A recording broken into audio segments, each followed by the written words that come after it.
Good day and happiness life mga ka-Life Change. Welcome ulit sa ating YouTube channel, Life Change OFW Journey. So ngayong 2026 January, ano ang plano mo sa buhay mo?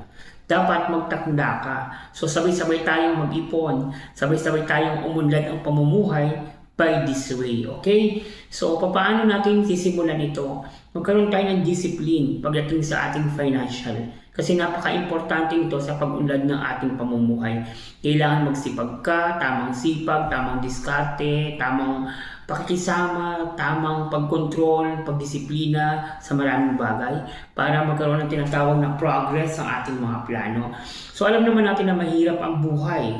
Aminado tayo dyan. Kaya nga OFW pa rin kami. We are doing these things para sa family. Pero yung pagiging OFW namin, ang ginagawa namin is nag-iipon kami at nagpupundar. So dapat ito yung first na characteristic ng isang OFW.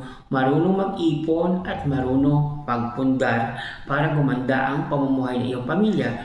So paano ka magpupundar at paano ka ba makakapag-ipon? So number one, kailangan mong gawin is i-maintain mo kung ano yung status mo. Simplicity is beauty. Okay? Huwag tayo masyadong maluho, magastos, para at least kahit paano makapag-ipon ka. Kung may kang basic salary, tapos meron kang mga overtime, o may mga extras ka, kailangan makontrol mo ang iyong cash flow. Kailangan makapagtabi ka something for yourself kasi dudukutin mo yan pagdating ng araw. Pwedeng emergency plan, emergency fund, or pwede mo tinatawag natin savings para sa ating mga plan for business or investment.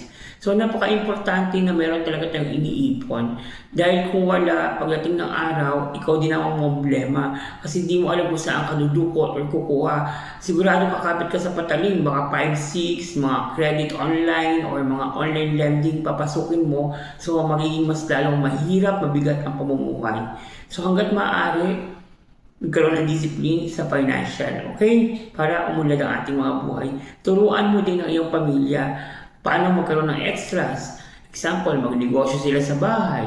Tulad ng magtinda ng iyelo, gumawa ng mga foods na pwedeng ibenta, or sa harapan ng bahay mo, maglagay ka ng sari-sari store. Lagi ko yung binabanggit sa inyo, magkaroon ng sari-sari store kasi meron ng benefits.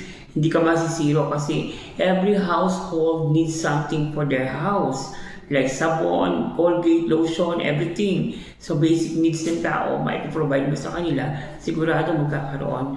So if I were you, I will start it now, okay? And then kung meron kang bagay na pwede mong gawing resources para magkaroon ka, so do it. Gawin mo. Yung bahay mo malaki, gawin mo paupahan. Yung parking space mo malaki, parentahan mo. So madaming way para makaipon at magkaroon ng pagbabago ang buhay.